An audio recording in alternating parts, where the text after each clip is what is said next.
Kumar sir, உங்களுடைய பார்வை எப்படி இருக்கு?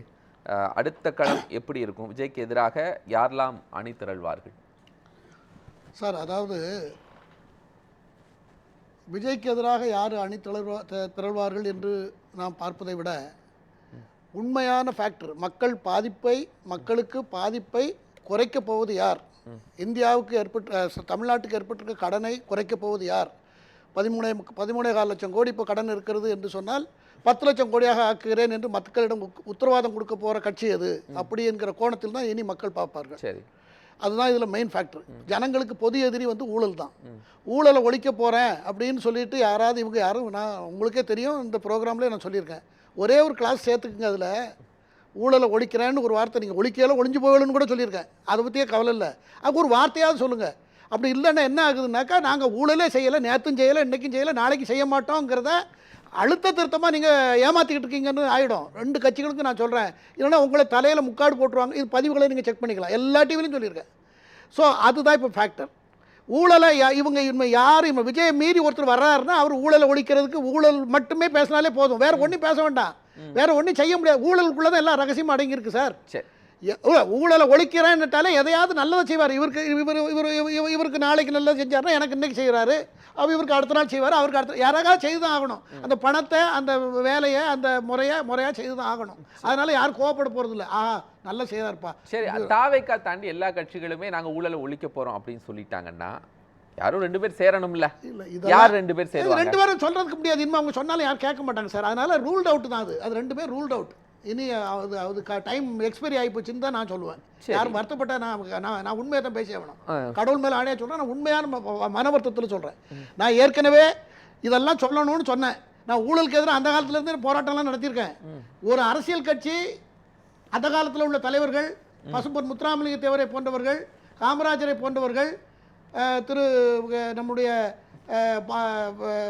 நம்முடைய கம்யூனிஸ்ட் தலைவர், நம்ம பேசிக்கிட்டு இருந்தோம், அவர் பேர் என்ன, நல்லகண்ணு, அவருக்கு இன்னொருத்தர் ஜீவா போன்றவர்கள், எல்லாருமே. ஏன்னா எல்லாரும் அவங்க அந்த காலத்திலே இந்த மாதிரி டிஜிட்டல் மயம் ஆகிறதுக்கு முன்னே சாதாரண சின்ன ஊழலையும் அவங்க கடுமையா எதிர்த்தார்கள். அது மட்டும் மக்களுக்கு ஊழல். அவங்க தாவேக்கா பக்கம் போயிட்டாங்க சார். இப்போ நமக்கு வருவோம். இல்ல நான் அதுக்கு விளக்கம் கொடுக்கிறேன். நான் அதுக்கு விளக்கம் கொடுத்தேன். தாவேக்கா ஊழலை ஒழிக்கணும்னு சொன்னா தாவேக்கா தேர்தலில் சில இடங்களில் பணம் கொடுத்தாங்களா இல்லையா ஒரு கேள்வி. அடுத்து தாவேக்காவில் இருக்கிறவங்களாம் யார், செங்கோட்டையன் யார், தமிழ்நாட்டில் முதலாக நீதிமன்றத்தால் தண்டனைக்கு உள்ளானவர், அப்புறம் அப்பீலுக்கு வந்து கயிறு, இல்லை அவர் யார், அவர் கூட இருக்க ஆதவ அர்ஜுனம் யார். மோடியை பற்றி பேசுகிற பொழுது எல்லாரும் என்ன சொல்கிறாங்க, கார்பரேட்டுகளுக்காக வேலை செய்கிறாருன்னு. இப்போ ஆதவ அர்ஜுனா யாரால் எப்படி வழிநடத்தப்படுகிறார், அவருக்கும் விஜய்க்கு இருக்கிற தொடர்பு என்ன? இல்லை அதே மாதிரி கூப்பா கிருஷ்ணன், இப்போ தான் நாங்கள் வரும்போது பேசிட்டே வந்தோம். கூப்பா கிருஷ்ணன் யார், ஊழலுக்காக ஜெயலலிதாவால் மந்திரி சபையிலிருந்து நீக்கப்பட்டவர். இன்னைக்கு அதிமுக ஆளுங்கட்சியை பத்தி அவர் கிண்டலும் கேலியுமா பேசினார். திமுக தீய சக்தி, ஆளுங்கட்சி அதிமுக யாரு, ஊழல் கட்சின்னு சொன்னாரு. இப்ப அந்த ஊழல் கட்சியில இருந்து வர்றவங்க எல்லாம் உங்கள்கிட்ட வந்தா, அதாவது பாஜக மாதிரி வாஷிங் மிஷினை வச்சு சுத்தம் பண்ணி தாவேக்கா கிளீன் பண்ணி எம்எல்ஏ ஆக்கிடுமா? ஒரு நிமிஷம் சார், ஊழல் தடுக்கப்படுங்கிறதுல நீங்க உடன்படணும். ஊழல் தடுக்கப்படுங்கிறதுல எந்த கருத்து வேறுபாடும் இல்ல. ஆனா இவரால் அதை ஒழிக்க முடியல நம்புறீங்களா? இல்ல, அதை நம்ம போக தான் பார்க்கணும். இப்ப நீங்க சொன்ன ஆட்கள்லாம் இருக்காங்க இல்லையா, அவங்களுக்காக ஓட்டு போட்டு விஜய் முதலமைச்சராக வரல. அவர் சினிமா நடிகராக இருந்தார், மக்கள்கிட்ட பிரபலமாக இருந்தார், இளைஞர்கள் மத்தியில் ஒரு பெரிய வரவேற்பு அவருக்கு இருந்தது. இது ஏற்கனவே தேர்தலுக்கு 10 நாளைக்கு முன்னே நம்ம எல்லாரும் கணிச்ச விஷயம்தான். அவர் முதலமைச்சராக வந்துவிட்டார். அவர் ஒரு முன்முயற்சி எடுக்கிறார்.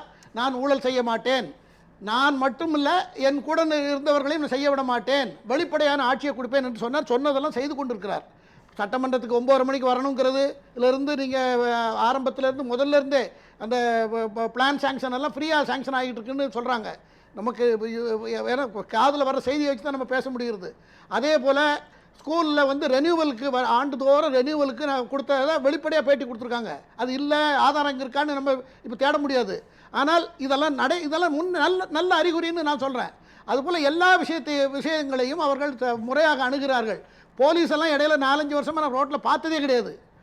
போலீஸ்லாம் எங்கே, டிராஃபிக் போலீஸ்லாம் வெள்ளை ட்ரெஸ்ஸை அவ்வளவு வேலை செயல்பாடு குறைவு இருந்தது. இப்போது போலீஸ்களை கண்ணால் பார்க்க முடியுது ரோட்டில். இந்த அளவுக்கு இருந்தது. அப்போ நிர்வாகம் ரொம்ப மோசமா இருந்தது. சரியா பார்க்கல, ரொம்ப நிர்வாகம் மோசமா இருந்தது. இல்ல நான் இருக்கிறத சொல்றேன், நான் தான் உங்கள்கிட்ட சொல்றேன், உள்ளதை சொல்றேன், எனக்கு குறை சொல்லணும்னு அவசியம் இல்லை.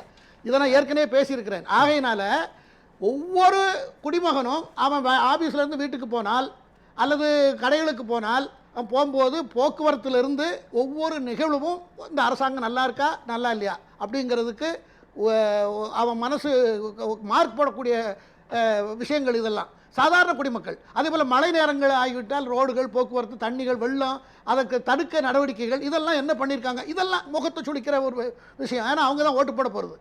இதையெல்லாம் தாண்டி ஒரு வேட்பாளருக்கு கட்சியில் போட்டியிடுற வேட்பாளர்கள் யாருன்னு அந்த விஜய்க்கு தெரியாது. என்ன அந்த அந்த அந்த அந்த தொகுதி மக்களுக்கு நமக்கு வேட்பாளர் யாருன்னு கூட தெரியாது. அப்படியெல்லாம் இருந்து ஒரு நபருக்கு ஓட்டை போட்டு அவர் எல்லாத்துக்கும் அவர் இவர் தான் அறிமுகப்படுத்துற அளவுக்கு தான் இந்த தேர்தல் நடந்து முடிந்திருக்கு. ரொம்ப வித்தியாசமான விசித்திரமான தேர்தல் பார்வை வச்சுட்டீங்க சார். ஒருவேளை களம்னு ஒன்று உருவாகணும்ல சார், அது எப்படி உருவாகுங்கிற ஒரு பெர்செப்ஷனை நீங்கள் சொல்லுங்க. இந்த ரெண்டு சார் இனிமேல் வந்து அவங்கெல்லாம் 49 ஆரம்பித்த கட்சி திமுக. இன்றைக்கி வருஷம் என்ன 51, 26, 77 வருஷம் ஆகி போயிட்டுது. அண்ணா திமுக 72 ஆரம்பித்தது. அதுக்கும் கிட்டத்தட்ட 28, 46, 54 வருஷம் ஆகுறது. ரெண்டு பேருமே அவங்க இந்த பழைய 100 வருஷத்துக்கு முன்னே உள்ள சரக்கை வச்சே விற்று அதையே திரும்ப பையை மாற்றி விற்று கடைசியில் இவங்கெல்லாம் சரி கிடையாதுங்கிற முடிவுக்கு மக்கள் எல்லாம் வந்தாச்சு. அப்படி வந்தாலும் இப்போ இவ்வளவு நடந்திருக்க 35% மக்கள் தான் வாக்களித்திருக்கிறார்கள். அந்த வாக்கு வெற்றியில் தான் இப்போ விஜய் இருக்கிறார். இன்னும் 65% மக்கள் விஜய் ஆதரிக்கலை. இருந்தாலும் அவர்களும் இப்போ இவங்க நடத்துகிற முறையை பார்த்து ஊழலெல்லாம் ஒழிச்சு நடத்தினாங்கன்னா இவங்க சொன்னபடி செய்தார்கள் என்று சொன்னால் நிச்சயமாக இந்த ரெண்டு காட்சிகளும் ரூல்ட் அவுட் ஆகிவிடும் என்பது மக்கள் அவங்களை புறக்கணிப்பார்கள் என்பது என்னுடைய கருத்து. அதுதான் என்னுடைய கருத்து. அவங்கள அவங்க மாற்றிக்க போகிறதில்லை. இப்போ அவங்க சொன்னாலும் யாரும் கேட்க போகிறதில்ல. புது இளைஞர்கள் அந்த கட்சியில் வந்து அவங்கெல்லாம் தப்பு பண்ணிட்டாங்கன்னு மக்கள்கிட்ட ஒப்புக்கொண்டு இதெல்லாம் மாற்றி அமைத்தால் ஒழிய அந்த கட்சிகளை யாரும் நம்ப மாட்டாங்க. இல்லைன்னா வேற பேர்ல பார்வை எடுத்தோம்னா குமார் சார், திமுக இப்போ தனித்து நின்று தாவேக்காவை எதிர்க்க முடியாத ஒரு சூழ்நிலை. அதிமுகவுக்கு நம்ம பட்டவர்த்தனமாக தெரியுது, அதிமுக நிர்வாகிகள்லாம் அந்த பக்கம் போகிறாங்க. ஸோ அப்போ யாரோ ஒருத்தர் இணையணும்ல, அப்போ அந்த ஃபார்மேஷனுக்கான ஏதாவது சிம்டம்ஸ் இருக்குதா? இன்னைக்கு திரு விஜய் அவர்கள் சொன்னதில் இப்போ திரு நண்பர் துரைப்பாண்டியன் சொன்னது வந்து ஒரு சிலர் சொன்னாங்க, ஆதவர்ஜுனாவை பற்றி சொன்னாங்க. ஆதவர்ஜுனாவை சொன்னதெல்லாம் உண்மைதான். அவர் பல இடத்துல மார்ட்டினோட மகன் என்னுடைய கேள்வி சார், நான் கரப்ஷனுக்குள்ள இந்த கவர்மெண்ட் கரப்ஷன் பண்ணா பார்த்தா போதும். நீங்க சப்ஜெக்ட்டுக்குள்ள பண்ண நாங்க பேசி ஆவணும். தயவு செய்து நீங்க அதை அலோ பண்ணுங்க. 10 செகண்ட்ல சொல்லிடுறேன். மார்ட்டினுடைய மகன் ஒரு 10 நாளைக்கு முன்ன ஒரு வீடியோல பேசியிருக்காரு. இந்த கட்சிக்கு என்ன எப்படி ஆட்சிக்கு வந்தது, நாங்கள் தான் எல்லா பணமும் எங்கள் குடும்ப பணம் தான் செலவாயிருக்கு அப்படின்னு ஒரு சொல்லியிருக்காரு. எல்லா வீடியோலும் இருக்கிறது. அப்ப என்ன சார் அவர் தான் வந்து இது ஹாலினால் அது எனக்கு தெரியாது. அவர் சொல்றாரு ரோட்ல போறவங்க நீங்க வந்து அது எப்படி ரோட்ல தொலைக்காட்சியில வந்து பேச கூடாது. ஆதாரம் இருக்கா? ஆதாரம் இருக்கு. இல்ல யாரா மார்ட்டின் பையன் பேசினா பேரன் பேசுறாங்க தான் இங்க பேச கூடாது. இருங்க சார், கொஞ்சம் கேளுங்க. நான் தெரிஞ்சதை பார்த்ததை உணர்ந்ததை சொல்றேன். பையன் சொன்னாரு, அதுக்கு ஆதாரம் பையன் தானே சார். 400 கோடி கொடுத்திருக்காங்க, மோடிக்கு 600 கோடி கொடுத்திருக்காங்க. ஆதாரம் இருந்தா பேசுங்க. எதுக்கு சொல்ல வராங்கிறத முதல்ல புரிஞ்சுங்க சார். இப்படி பணம் கொடுத்தாங்கன்னு கிளைம் பண்ண ஆரம்பிச்சு முதல்ல அதே மார்ட்டினுடைய மகன் ஆதவர்ஜுனாவை பத்தி தாறுமாறா பேசின வீடியோவும் இருக்கு. அது கொஞ்ச நாள் இவர் அப்படி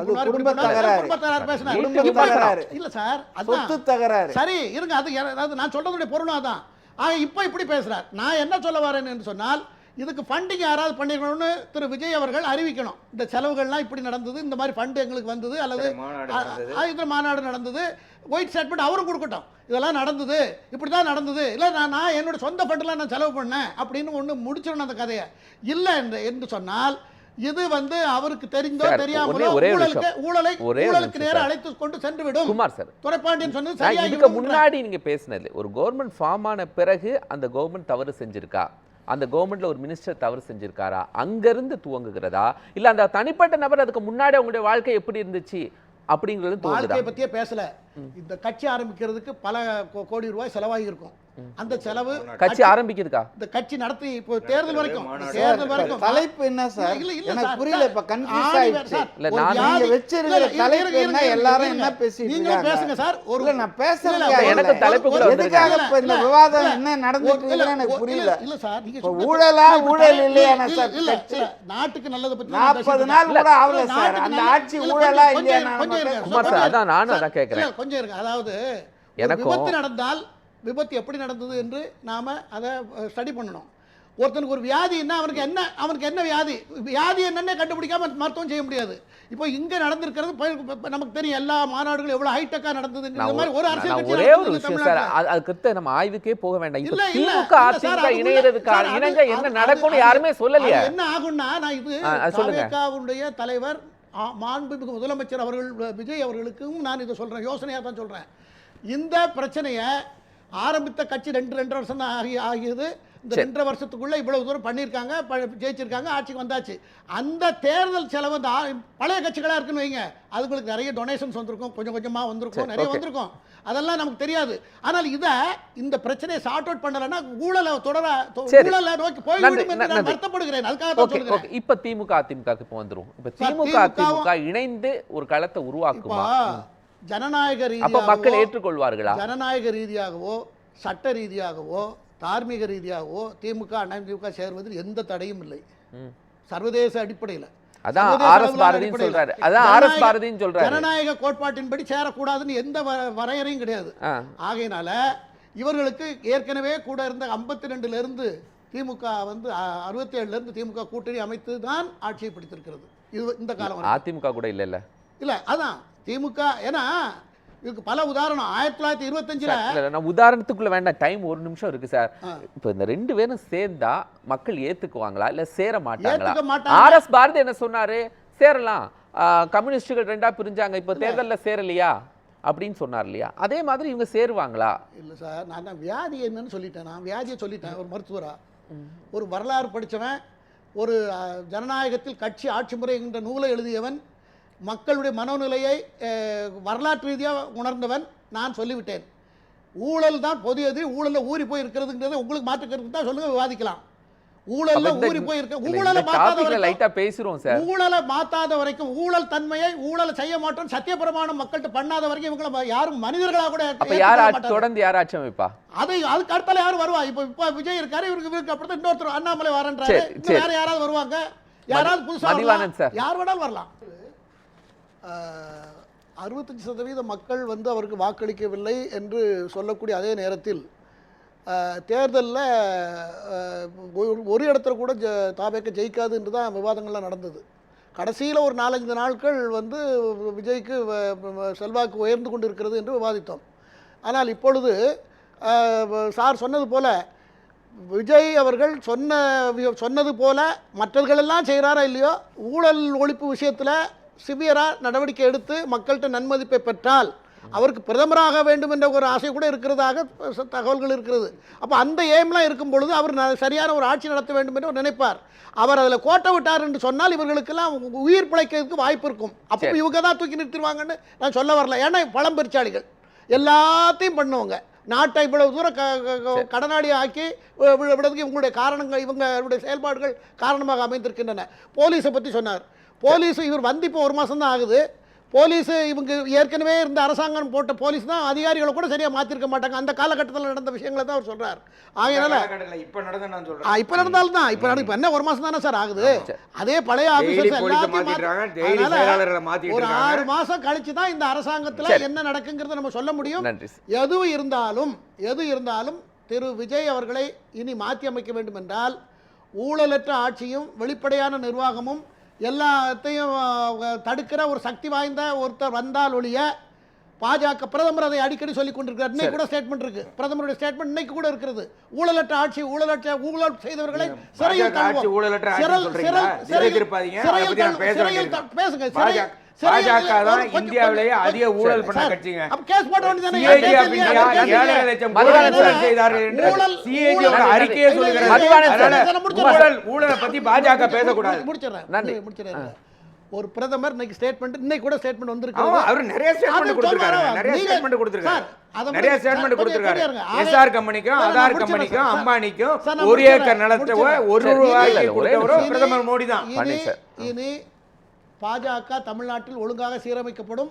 அதை சீரமைப்பு செய்து தன்னுடைய மத்தியில் இருக்கிற 12-13 ஆண்டு கால வெற்றிகரமான ஆட்சியை மையப்படுத்தி தமிழ்நாட்டு மக்களிடம் எடுத்து சொல்லி ஒரு தொகுதிக்கு 54,000 ஓட்டு கிடைத்திருக்கிறது பாஜகவிற்கு இந்த தேர்தலில். ஆனா பிரச்சாரம் அப்படி இல்ல. பிரச்சாரம் என்ன சொல்றாங்க? ஒண்ணுமே இல்ல. 54,000 ஓட்டு ஒரு கட்சி கிடைச்சிருக்கு சார் பாஜகவுக்கு. அதனால எதிர்காலத்தில் பிஜேபிக்கு வாய்ப்பு இருக்கிறது என்று சொல்லி நான் முடித்துக் கொள்கிறேன்.